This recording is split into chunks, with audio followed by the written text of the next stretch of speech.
Sawa sawa, karibuni nyote ambao mnatazama siku ya leo. Leo ninafanya podcast yangu ya kwanza kwenye hii TikTok na YouTube channel yangu mpya. Kwa nyinyi ambao hamnifahamu, najiita mzungu Mswahili ama Coleman. Na huyu ni rafiki yangu Sean Olsen. Unaweza kujitambulisha kidogo? Ndio, mimi naitwa Sean Olsen na mimi nilianza TikTok yangu kama siku chache zilizopita, na pia nimekuwa najifunza Kiswahili kwa miaka michache. Vizuri sana. Na sisi sote wawili tulianza TikTok yetu siku chache zilizopita. Hata wiki moja iliyopita nilikuwa nachukia TikTok. Kwa sababu gani? Kwa sababu niliona watu wengi wana scroll, wanasema napenda TikTok, napenda TikTok, na nilisema mimi sitaitumia.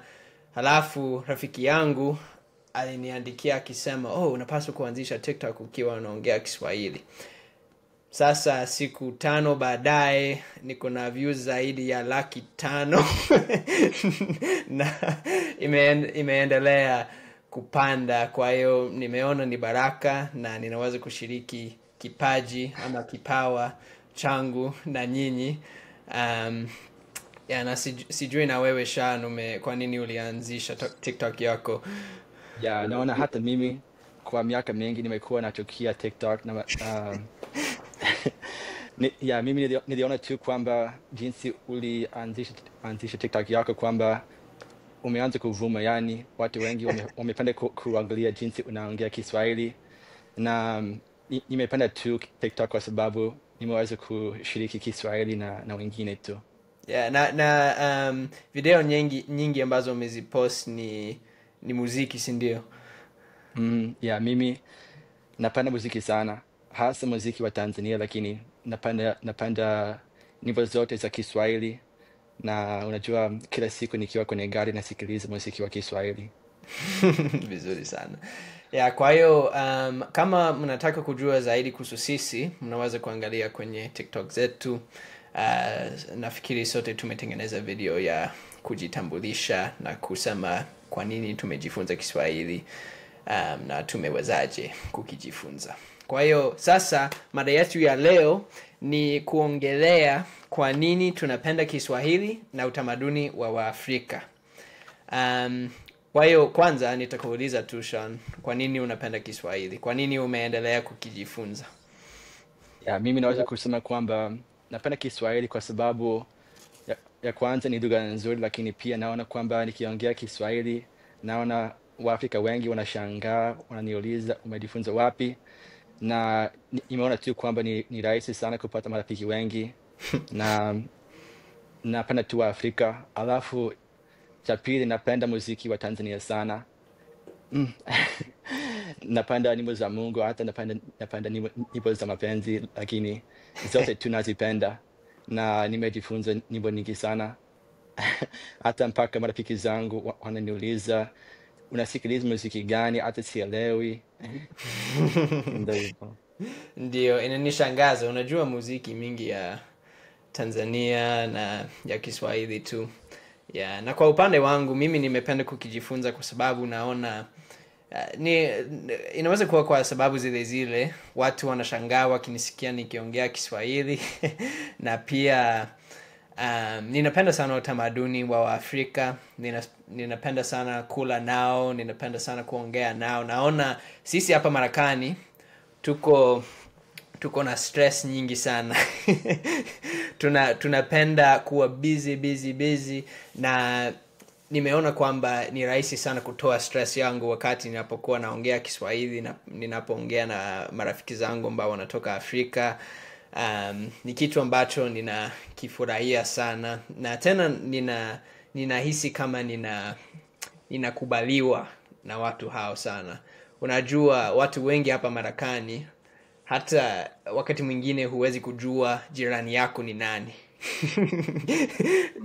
Kuna watu wengi ambao wameniambia, hasa wa Afrika wamehamia hapa, na wanasema mbona watu hawatembeleani hawapendi kuongea na majirani yao, na nasema sijui, lakini hiyo ni kitu kingine ambacho nakipenda. Unajua mimi sijui majirani yangu, sijui hata moja, unajua. Kweli? Hata moja sijui. Sasa naangalia nje, naangalia nyumba za majirani, sijui hata moja, na naona tu kwamba mara mengi watu wakitoka nyumbani wanaingia kwenye gari alafu hawatembei, hawako nje. Kwa hiyo sina muda wa kuona majirani yangu. Ni tofauti kubwa sana, kwa sababu mwaka jana nilivyokuwa Tanzania ilikuwa tofauti. Kila mtu alijua jirani yake. Tena utaona ukifika barabara zimejaa maduka na masoko madogo, na unaweza kuongea na kwa mfano watu ambao nilikuwa nao walikuwa wenyeji wa pale, na tulienda kuongea na watu, na kila mwenye duka, kila mwenye soko karibu kwao anawafahamu, na anaweza kuuliza kuhusu familia yake. Baba anaendeleaje, mama bado ni mgonjwa, vitu kama hivyo. Kwa hiyo ni tofauti sana. Na hata mie siendaki sokoni kwa sababu naishi kwetu nyumbani. Kwa hiyo kwa kawaida mama anaenda sokoni, analeta chakula nyumbani. Kwa hiyo mara mengi miezi michache inaweza kupita kabla ya sijaingia kwenye soko. Na tena hapa Marekani kila kitu ni kama wanajaribu kubadilisha kila kitu kiwe cha kibinafsi, kwa sababu nakumbuka nilipokuwa mdogo, zile self checkouts ambazo unaweza kuzifanya katika Walmart zilikuwa chache sana, na sasa zinakuwa karibu zote. Labda kuna sehemu 4 ambazo unaweza kuenda na kununua vitu ambapo kuna mtu pale ambaye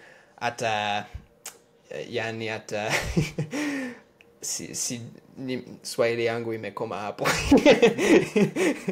Lakini zile self checkouts, kama unafahamu, watu ambao wanasikiliza, ni kama unaweza kununua vitu mwenyewe kwa kompyuta na hautahitaji kuongea na mtu. Kwa hiyo utamaduni watu hapa ni wa kibinafsi sana.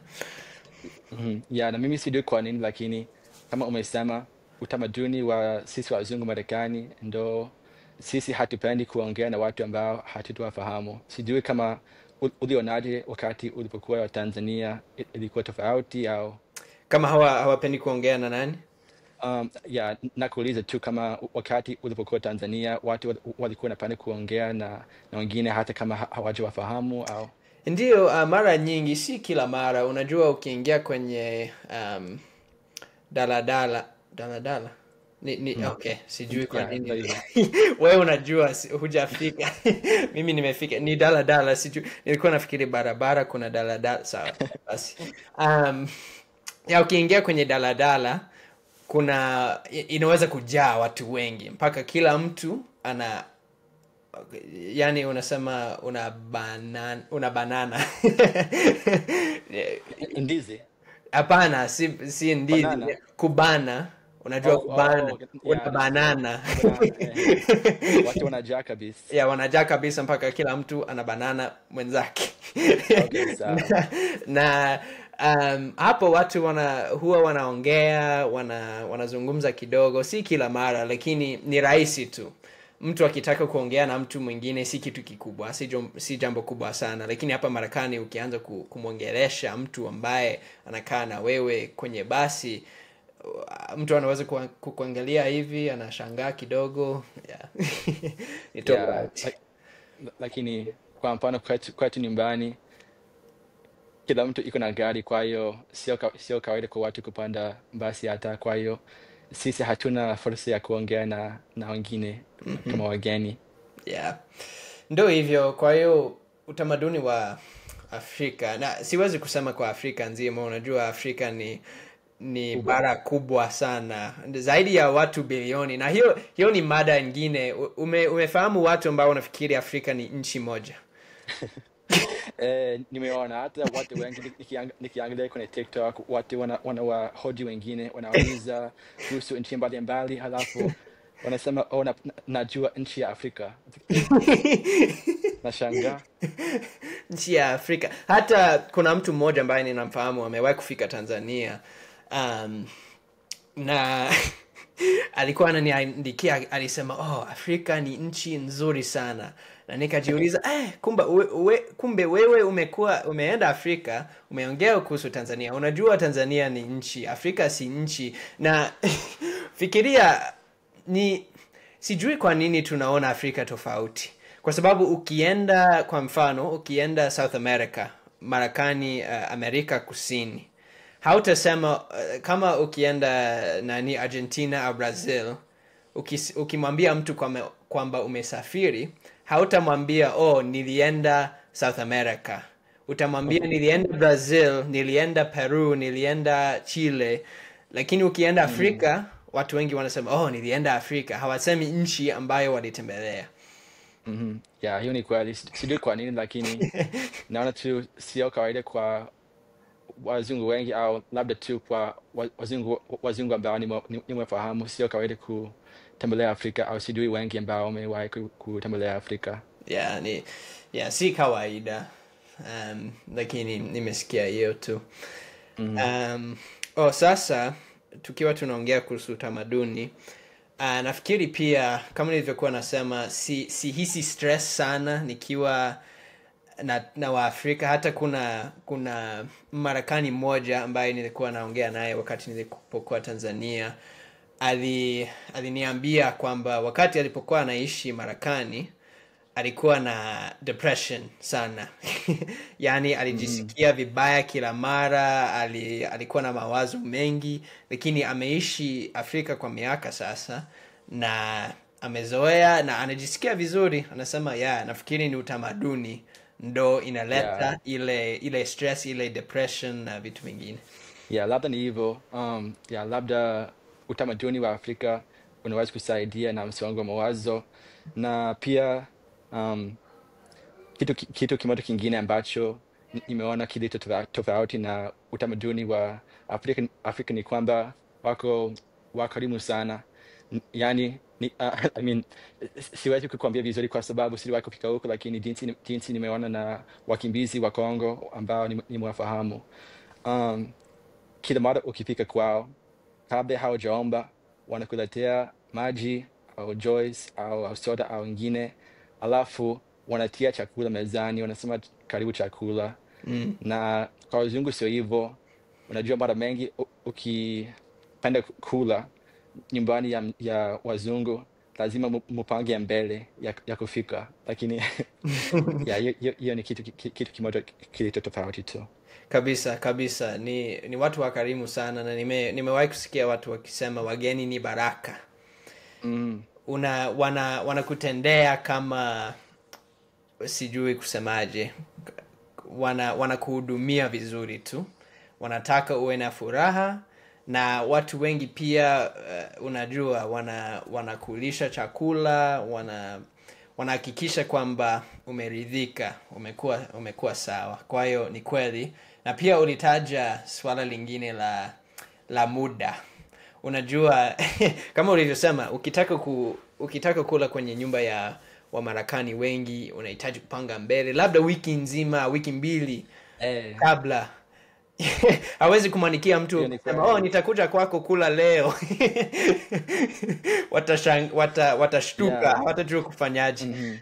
Ndiyo, kwa mfano nikimanikia labda rafiki yangu nikisema kesho tuende kwa mgahawa, labda ataweza kusema labda siku nyingine kwa sababu hatutakuwa na muda ya kupanga kwanza.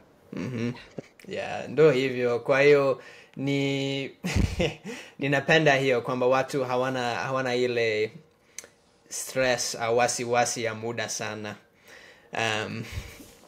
Hiyo napenda, inanisaidia mimi kutuliza mawazo yangu. Ninaweza kujua rafiki yangu atakuwepo, nitamwomba niende kumtembelea. Hiyo ni vizuri. Na pia unajua sisi huku tunategemea kila mtu afike kwa saa fulani. Tukisema ufike saa 1 kamili, inabidi ufike saa hiyo. Na sio, nafikiri kwa mawazo yangu nafikiri si kitu kibaya sana ukichelewa. Ninaona ni utofauti wa utamaduni tu. Watu hawana yale matarajio makali ya kufika kwa muda. Kwa hiyo ni tofauti. Nafikiri unajua ninajaribu kusema nini. Hiyo ni kweli kabisa. Siwezi kukwambia sherehe ngapi nimefikia ambao nimekuwa mtu wa kwanza kufika, na kwa saa moja mzima sijaona hata mtu mwingine. Mpaka baadaye wengine wamefika, au hata mara zingine nikifika nyumbani ya rafiki yangu na nikipika kwenye saa ambao amenipatia kufika, yeye bado hajafika nyumbani. Lakini hicho kitu sio kibaya, na kwa sasa kwa kweli nimezoea. Watu wameanza kuniambia kwamba mara mengi nachelewa, kwa hiyo nimezoea kwa sasa. Zamani kidogo nilikuwa sijaelewa. Na hata kwa upande wangu mimi bado nina ile wasiwasi ya kufika kwa muda, na ninaona kila mara nafika, halafu wengine wanafika labda dakika 15 baadaye. Lakini mara nyingi sijui kwa nini bado ninafika kwa sana. Ninafikiri labda mara hii watu watafika kwa muda. Lakini naona haiko hivyo. Ni kweli kabisa. Sawa. Sasa tuende kwenye swala lingine kidogo kuhusu Kiswahili na tofauti za Kiswahili. Unajua sisi tunajua Wakongomani wengi. Kwa nyie ambao mnasikiliza, mimi na Sean tulikuwa wamisionari kwa kanisa la Yesu Kristo la Watakatifu wa Siku za Mwisho. Na tulitumikia watu ambao walio wengi walitoka Kongo, na Kiswahili chao ni tofauti. Kwa hiyo tunataka kuongea kidogo kuhusu hiyo sasa hivi. Ndio, labda kwa sasa naweza kuwapatia mifano ya tofauti. Kwa mfano moja, naweza kusema kwamba kwa Kiswahili cha Tanzania ukisema hakuna jinsi, kama haiwezekani, kwa Swahili ya Kongo wanaweza kusema hakuna mwae. Unasikia hiyo? Hakuna mwae. Mwae ni nini sasa? Ni Kifaransa? Hata sijui ni lugha gani, lakini najua inawezekana. Sijui, sijasikia hiyo. Alafu hata kwa kweli sijui hiyo neno kwa Kiswahili cha Tanzania kama tires ya gari, lakini kwa Swahili ya Kongo wanasema mapine ya gari. au wengine wanasema miguu ya gari. Miguu ya gari kumaanisha tires ya gari. Nilishangaa lakini nilipenda. Hiyo ni chekesha sana. Okay, acha nikupe nyingine alafu utaniambia kama umeelewa. Nikisema unanipiga bule, maana yake umenipiga bule. Maana yake ndo umenidanganya. Kweli? Nimewahi kusikia mtu akisema umetia bongo. Kama yani kama umetia uongo, lakini umesema uongo, umetia bongo. Hiyo nichekesha kidogo. Alafu kingine, mara mengi naona kwamba watu wa Kongo wanapenda kutia hiyo bien. Bien ni Kifaransa kumaanisha nzuri. Kwa hiyo kwa mfano, ukisema habari, wanaweza kujibu niko bien, au uko sawa, niko bien. Au kusema mahali pazuri, inaweza kuwa mahali pa bien. Au ukisema usinisumbue, kwa Swahili ya Kongo ni usiniderange. Wow. Alafu pia nimeona kwamba au nimependa tu jinsi watu wa nchi zingine wanapenda kutia Kiingereza. Kwa mfano, nakumbuka zamani kidogo kulikuwa na mtu ambaye alikuwa akituhadithia story yake, alafu aliniambia hivi, alisema nilikuwa homeless. Nilishangaa. Hiyo ni Kiswahili kwa sababu huyo mtu hakujua Kiingereza, lakini amejua hiyo neno tu homeless. Alafu mwingine ametumia Kiingereza kufupisha usemi wake. kumaanisha utaanguka. Alisema we shuka, uta fall down. Uta fall down. Mm, nilipenda tu. Kwa Yeah. hiyo kwa kifupi naona kuna um, njia nyingi au kuna njia nyingi tu ambao watu wanapenda kuongea Kiswahili. Ndiyo, ni kweli kabisa, na hata kwa upande wangu ninaweza kutaja chache hapa. Ninakumbuka siku moja, na labda hii ni Kiswahili cha kitoto tu, lakini kuna nimesikia watu wachache wakisema maneno kama haya. Nakumbuka siku moja nilipokuwa misionari, tuligonga mlango fulani wa rafiki yetu. Halafu mtoto wake akashuka chini, akatusalimia na akakimbia juu. Baada ya hapo akashuka tena na tulimuuliza, baba yuko wapi? Akasema hana eko. Sijui kwa nini anasema hivyo. Hana eko kama hayupo, si ndio? Na alisema hana eko, ako yulu. Na ile neno yulu umeisikia? Badala ya kusema juu watasema yulu, na hiyo ni kitu kingine ambacho nimekiona. Watu wanatamka j kama ile j wanafanya ya, si ndio? Kwamba kuja kuya yeah. Kuya na pia kama kuna nani unasemaje vowels sikumbuki, lakini kama kuna vowels yeah, nilijua zamani, lakini kama kuna vowels nafikiri ni Arabu, ni labda sikumbuki vizuri, lakini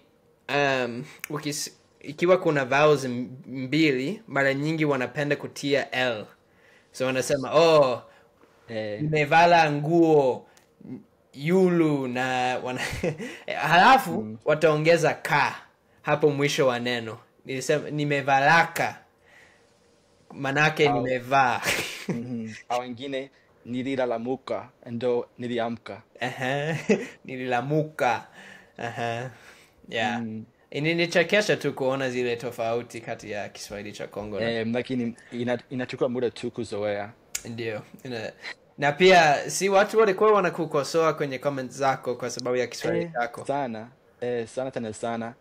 Na pia najua kwamba mara kwa mara naongea kwa Kiswahili cha makosa, lakini pia hapo kwenye video nilikuwa najua tu nilisema kagari kangu kamaisha. Najua Kiswahili kizuri ingekuwa gari langu imeharibika. Lakini ulikuwa unajaribu kuchekesha tu.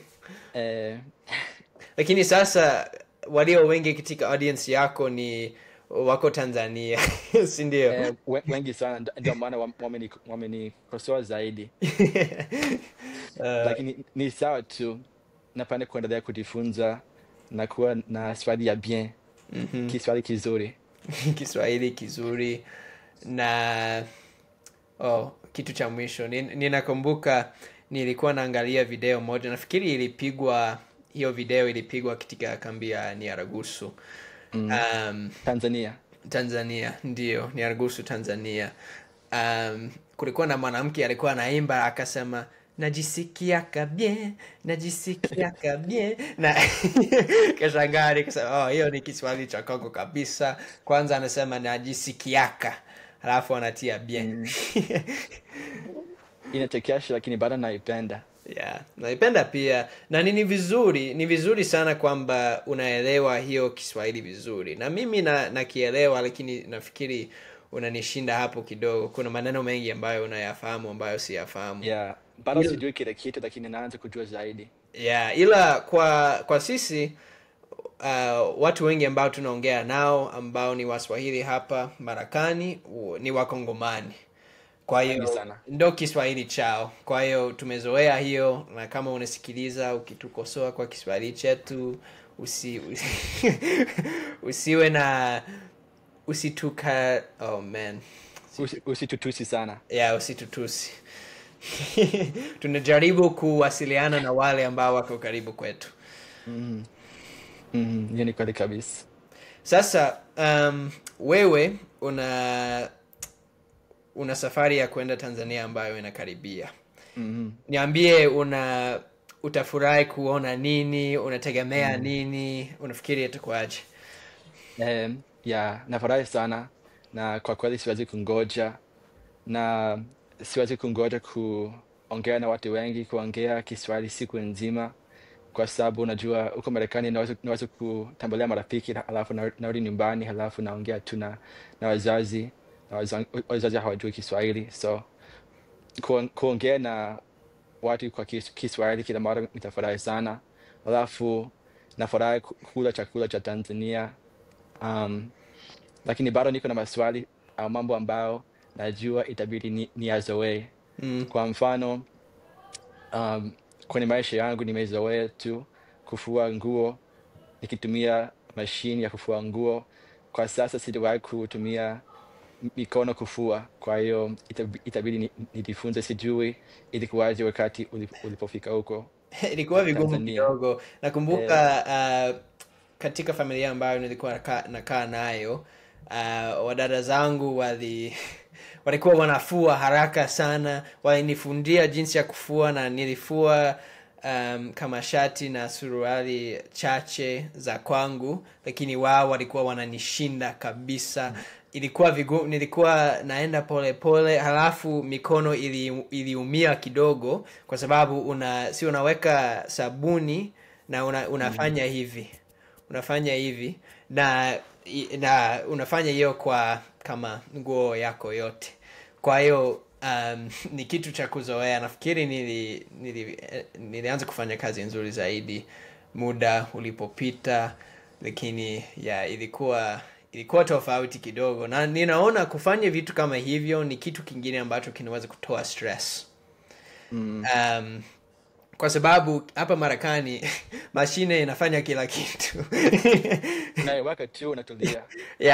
Kwa hiyo na hata kwa kuosha vyombo na vitu vingi tunatumia mashine. Kwa hiyo kwa swali ya Kongo kusema kuosha vyombo, kusukula masahani.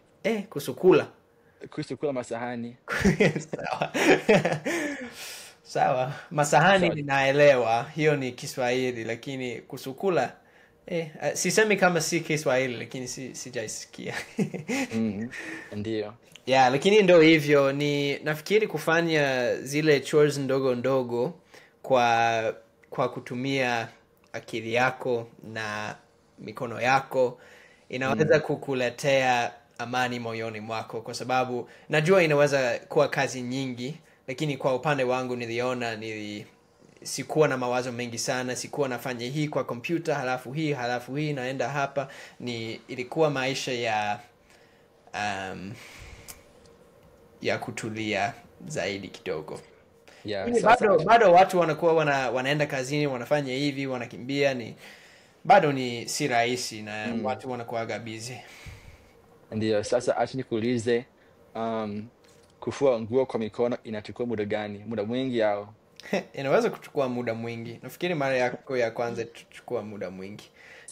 Sikumbuki kama muda gani, lakini labda saa 1 au 2. Labda kwa wale ambao wamezoea haichukui muda mwingi, lakini kwa upande wangu nikifika huko itachukua muda. Ndio. Ni kweli kabisa. Kitu cha mwisho ambacho nilitaka kuzungumzia ni kuhusu jinsi ambavyo nimeona Waafrika wengi ni wamcha Mungu. Wanampenda Mungu, wanapenda kuenda kanisani, na hiyo ni kitu ambacho ninakipenda sana. Naona hapa Marekani kuna watu wengi ambao hawajui Mungu, hawaendi kanisani, hawamtegemei Mungu jinsi ambavyo nimeona marafiki zangu wa Afrika wakimtegemea Mungu. Sijui kama una mawazo hapo. Naona labda inaweza kuwa kwamba mara mingi kama umesema kufua nguo, kuosha vyombo, maisha, kuna mambo fulani ya maisha ambayo inaweza kuwa rahisi zaidi. Kwa hiyo watu wanaweza kujitegemea zaidi, au mambo yanaweza kuwa rahisi zaidi tu. Kwa hiyo watu wanaweza kumsahau Mungu, lakini ndio hivyo tu. Ya, na Mungu ametupatia kila kitu. Unajua, hata kujua Kiswahili. Sisi, kama nilivyokuwa nasema katika video yangu ingine, sisi hatukuchagua kujifunza Kiswahili.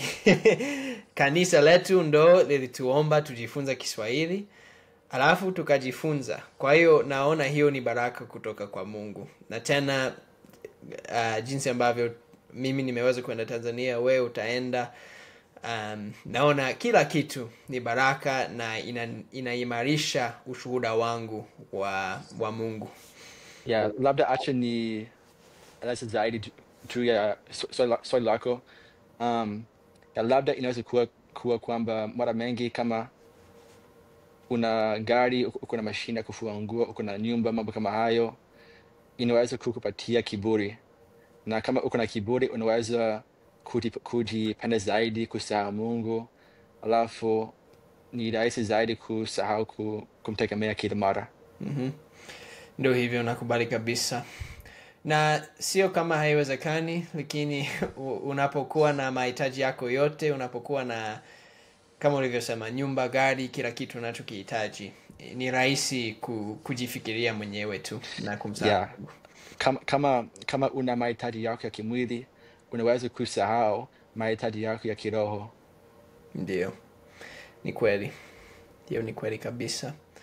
Kwa hiyo, nafikiri hayo ni yote ambayo nilitaka kuongelea leo. Una mawazo yoyote mengine? Kwa sasa sina. Sawa. Lakini nimefurahi tu. Inabidi tufanye hii tena ukirudi kutoka Tanzania, utatuambia kuhusu safari yako. Lazima. Ndio. Kwa hiyo, asanteni kwa nyie ambao mnatazama. Ni matumaini kwamba umejifunza mambo mapya au umependa vitu ambavyo tumeongelea, na ukiwa na mawazo yoyote unaweza kutujulisha. Kwa hiyo huyu ni Sean Olsen, unaweza kwenda kumfuatilia kwenye TikTok. Na tumefurahi kuona mazungumzo haya. Asante sana. Ndio, asante.